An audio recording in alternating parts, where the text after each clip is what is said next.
Histoire de sentier vous est présentée par la Capitale Assurance Générale, l'assureur québécois des motoneigistes, Skidoo BRP et Yamaha. Salut tout le monde et bienvenue à Histoire de sentier. Cette semaine, on vous fait découvrir Charlevoix. En fait, on vous fait découvrir l'auberge du Ravage. Notre ami Patrin est là et Ken. Ils vont s'amuser un petit peu dans la neige, je crois. Ça va être très enchanteur. Bonne émission.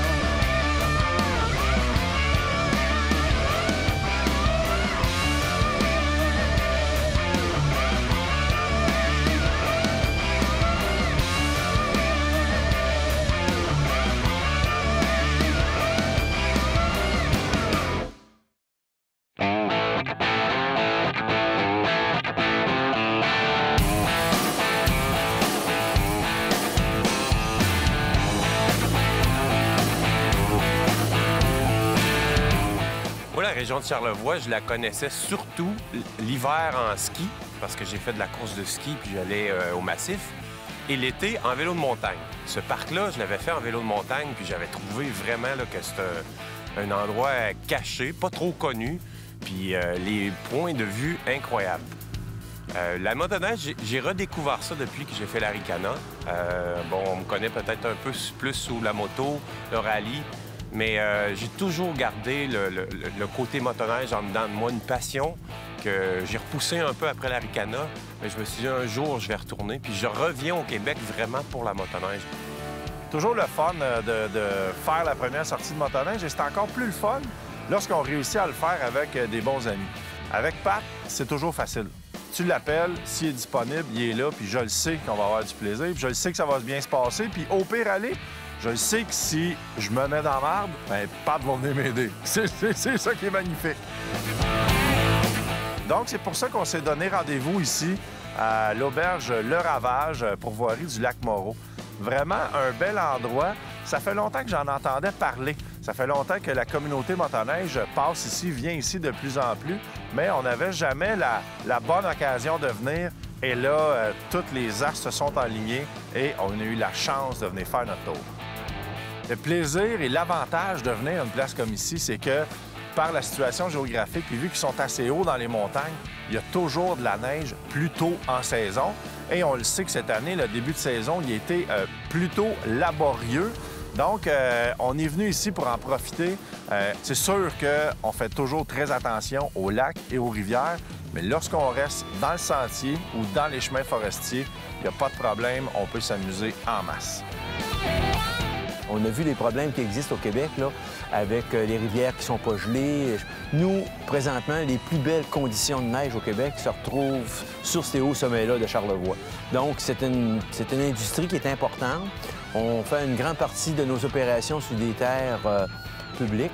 Donc, on n'a pas de droit de passage, on n'a pas cette problématique-là. On n'a jamais de cours d'eau, on ne passe pas sur des rivières. Donc, tout ça fait que ça nous donne un produit haut de gamme sur l'international. On commence cette année, on a damé une semaine plus tard que d'habitude, le 17 décembre. Donc, on commence les saisons très tôt en décembre pour finir les saisons en fin avril si on veut faire de la motoneige. Donc, on est privilégié à cause de la caractéristique du climat. Évidemment, avant de partir comme ça, on demande toujours aux gens de la place quoi voir. Et on s'est fait recommander fortement d'arrêter de regarder la belle petite rivière Malbaie avec le pont qui passe par-dessus. Ça, c'est le genre de paysage qu'on ne peut pas voir si on reste assis dans son salon. C'est effectivement beau. Puis c'était comme la première belle chose qu'on voyait cet hiver en motoneige. Fait qu'on était d'autant plus impressionnés. Et on est resté là, admiré quelques secondes. Puis on s'est dit, bon, enfin, l'hiver est parti. Vous savez à quel point ça nous fait plaisir de recevoir vos photos sur notre page Facebook. Cette semaine, Denise Lafontaine nous montre une photo d'une belle randonnée qui s'est passée au Rabasca. Regardez-moi ça, comment c'est beau en arrière. Hein? Ça, c'est le Rabasca. Là. Ils ont roulé là-dessus, c'était cœur. Hein? Puis il y a des sapins parce que c'est ça qui fait... dis de c'est où le sentier. C'est des sapins, c'est super bien fait. Puis ils utilisent les mêmes sapins, c'est des sapins artificiels. Super beau sapin. T'as cru, Denise?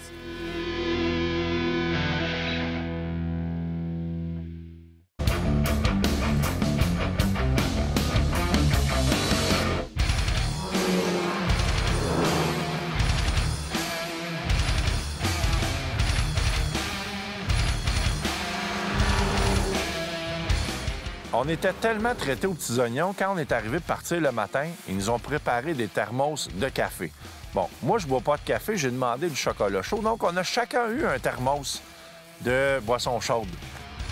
Le seul problème, c'est qu'on est trois. Moi, Patrick et Francis, le caméraman, donc on a 3 thermos. Ils sont tous pareils. Fait qu'on sait pas lequel est lequel, et Francis, lui, a décidé qu'il n'emmenait pas le sien, donc on a 2 thermos. Et techniquement, on avait 2 thermos de café et 1 thermos de chocolat chaud. J'aurais peut-être rien à boire. Ça, c'est définitivement pas du chocolat chaud. Ouais. Bon, ben si t'es chanceux, mon Ken, vas-y, je te laisse l'honneur. Ça sent le cuir. Ah non. Donc, Francis, mauvaise nouvelle pour toi, pour ta pénitence. Toi non plus, t'auras pas de café. Bon, j'espère qu'il fait chaud là-dedans. Il fait chaud. Ça, c'est une des choses qu'on apprécie le plus. Les fameux relais chauffés. C'est passé pour se mettre en bedaine, là. Juste assez pour rentrer, relaxer. Ça coupe l'humidité un peu. Les gars finissent leur petit café.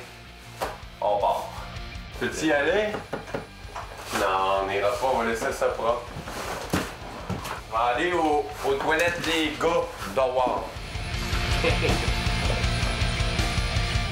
Toujours important en début de saison de ne pas vous planifier votre première randonnée trop grosse. Tu veux pas aller nécessairement te pitcher en quelque part où ça se peut qu'il y ait des souches parce qu'il y a pas assez de neige, il y a de la grosse roche, puis que là, tu finis ta première journée, puis tu as cassé 2-3 000 $ dans la suspension de ta motoneige, tu as arraché le devant, puis...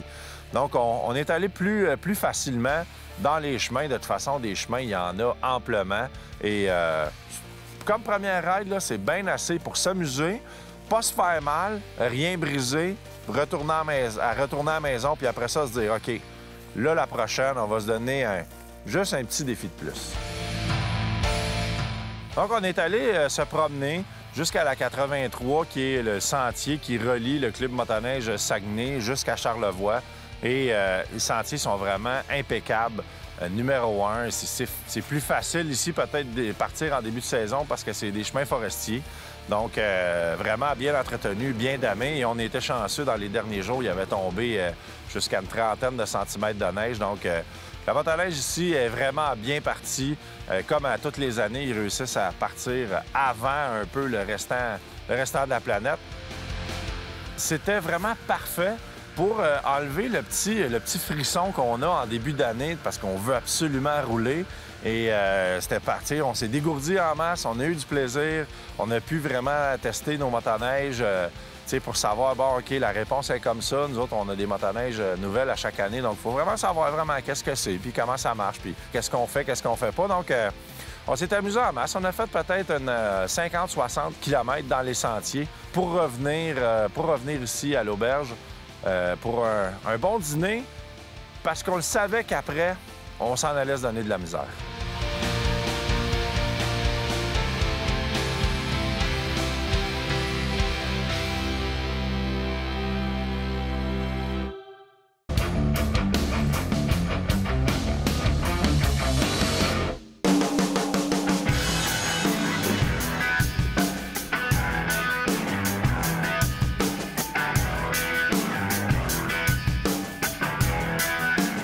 Après notre petite pause de dîner, on s'est mis à parler avec les gens de la pourvoirie ici, Noël.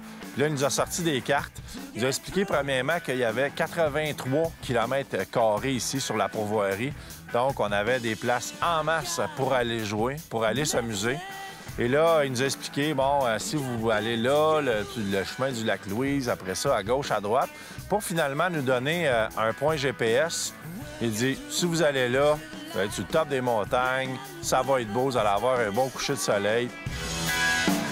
Les gens qui ne font que du sentier, qui n'osent pas aller dans les sentiers hors piste, si on veut, bien, je pense qu'il manque quelque chose. Surtout avec les motoneiges maintenant qu'on connaît, qui peuvent s'aventurer. Je pense que les gens ont un peu peur de s'aventurer. C'est vrai que ça prend un peu de préparation, mais le fait de s'aventurer dans des endroits où peut-être personne n'a été, aller découvrir des choses plus près que le sentier peut nous amener, c'est là tout le plaisir du hors-piste.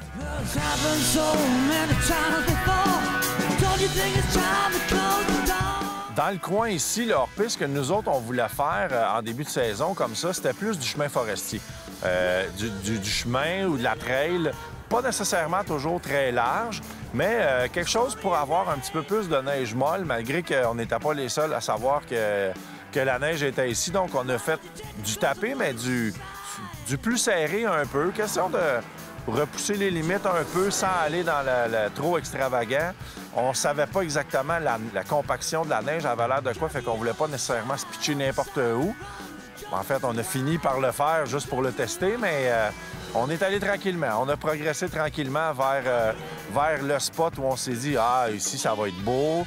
On a le temps en masse. Il n'est pas trop tard. » On s'est pris solide. Après environ une quinzaine de minutes, on a réussi à se retirer près de la trail. Malheureusement, on n'a pas choisi une sortie de grande classe. Donc, on va essayer de se tasser pour pas trop jouer de siotte. Et ensuite, on a le vrai poids lourd à aller chercher, mais avec le truc de la corde.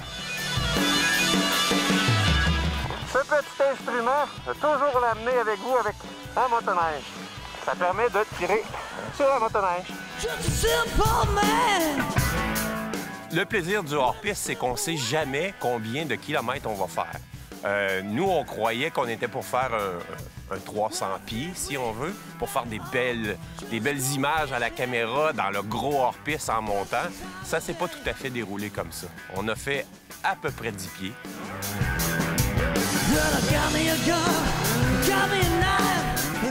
Je tiens à souligner que la neige n'est pas portante. Sinon, jamais je serais resté pris. L'extrême touring à pattes, 800 livres, avec un 800 E-Tech.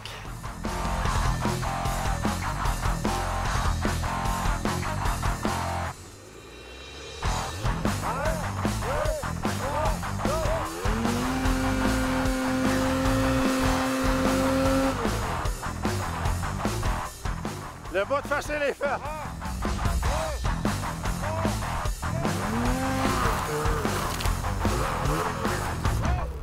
Quand on fait du hors-piste un peu plus poussé, c'est-à-dire qu'on va à des endroits où on sait qu'on s'éloigne soit d'un chalet ou soit de notre relais ou même du sentier fédéré, il faut se préparer. Ça, c'est garanti parce qu'on ne sait jamais.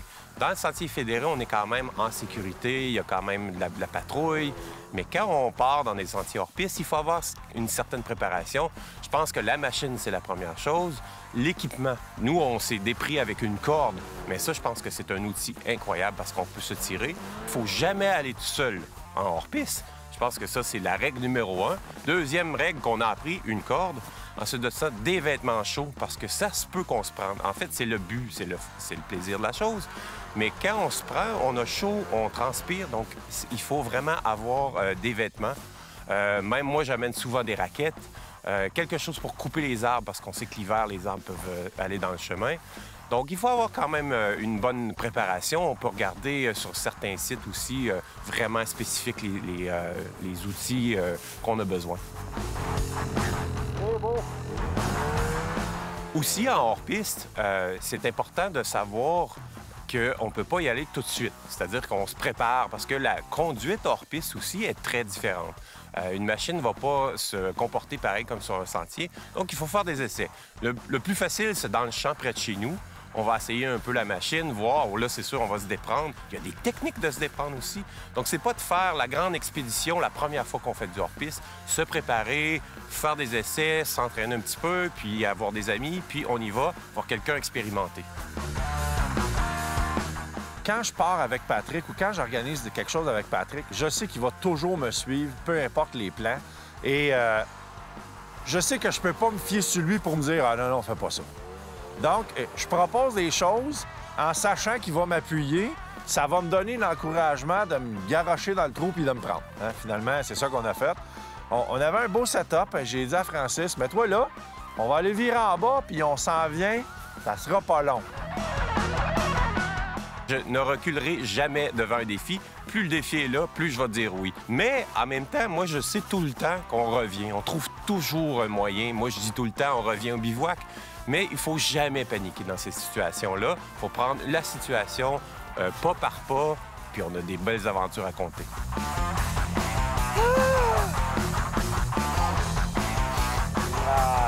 Hey, ça, c'est le fun. Ça, là, ça, c'est le fun. T'avais dit qu'on sortirait la corde. Et là, on l'amène On l'amène partout. Oui. On a eu du plaisir. On a travaillé fort. On a rushé, même, je dirais. On a eu chaud pour la première de l'année, là. On a vraiment marché dans 3 pieds de neige avec de la grosse croûte. Mais c'est ça. C'est ça qui fait que l'expérience est plaisante.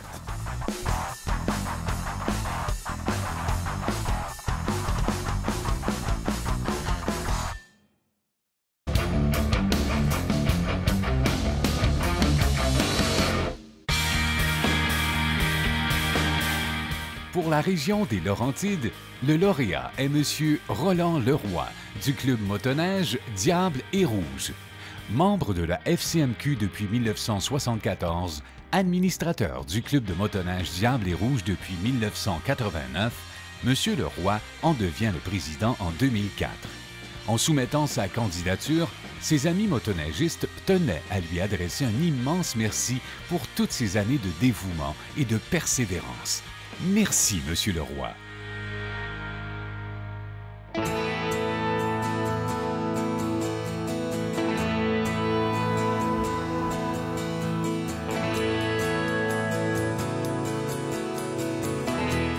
Évidemment, le but de venir ici, c'était de faire notre première vraie randonnée de motoneige dans de la vraie neige. Là, on en avait fait dans notre coin avec des mini-traces.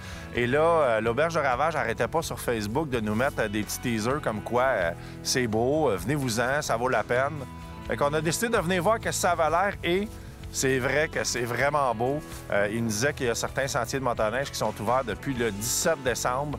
Donc, on a un peu séparé notre aventure en deux. Dans l'avant-midi, on est allé voir les sentiers, on est allé voir la rivière. Les gens ici nous ont fait un petit planif. Ah, allez là, vous allez voir ça. On a eu la chance de se faire donner de la boisson chaude pour aller prendre une petite pause au relais. Donc, c'est vraiment une belle petite planification pour une journée parfaite. La place ici est très facilement accessible. Le sentier Trans-Québec passe environ à 17 km. Et le club de motoneige qui vient surfacer vient faire un petit détour jusqu'ici pour faire une petite pause hein, après 7-8 heures de surfaçage. Le gars, on l'a vu, il vient manger, il vient faire sa petite pause et il repart donc même le 17 km qui relie la pourvoirie. Impeccable, numéro 1. Et c'est du chemin forestier tout le long, donc très beau, très facile d'accès, ça, il n'y a aucun problème. Il y a 15 ans, c'était pas ce qu'il y a aujourd'hui. Là, maintenant, les gens arrivent avec des remorques de Saint-Jérôme, de Mont-Tremblant, de Saint-Hyacinthe. S'il tombe de la neige durant la nuit, c'est les employés, les camions sont sortis, on entretient jour et nuit pour que le client n'ait jamais de problème pour entrer ou sortir de la pourvoirie. Je suis arrivé ici de soir. J'avais fait à peu près 64 km de bois avec rien. Et puis, tout d'un coup, on voit cette espèce d'immeuble éclairé en bois, vraiment chaleureux, en fait, là. Et puis, comme on peut s'imaginer un peu dans les films avec la neige et tout, j'ai rentré là, puis vraiment incroyable. Tu peux pas imaginer que c'est en plein milieu du bois, un édifice comme ça, tout en bois rond, mais des pièces de bois incroyables. Tout vraiment m'a surpris. Quand l'auberge a passé au feu en décembre 2001, j'étais 48 heures sans dormir. Fait que le soir, j'ai pris une bonne bouteille de vin. J'ai dit, là, il faut que je dorme. Je me suis relevé à 11 heures dans la nuit. Puis le matin, quand mon épouse s'est levée, j'ai dit, regarde sur la table de la cuisine. Tous les nouveaux plans avaient été faits durant la nuit. J'avais tout à recommencer le plan. Je sais pas si sur l'adrénaline du feu et qui fait qu'on a pu, après 12 mois, repartir les opérations avec un produit là, tel qu'il est aujourd'hui. Aucune construction n'a été faite sur la pourvoirie où on a fait du déboisement.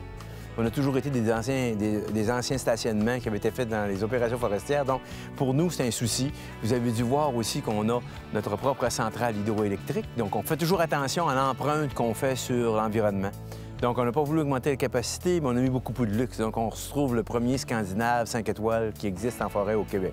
Quelque chose d'unique avec la cabane, comme on dit au Canada. Là, quand les Européens nous parlent de ça, c'est la cabane au Canada, mais vraiment avec le grand luxe, le confort, la gastronomie, les caves à vin, tout ce qui entoure le 5 étoiles.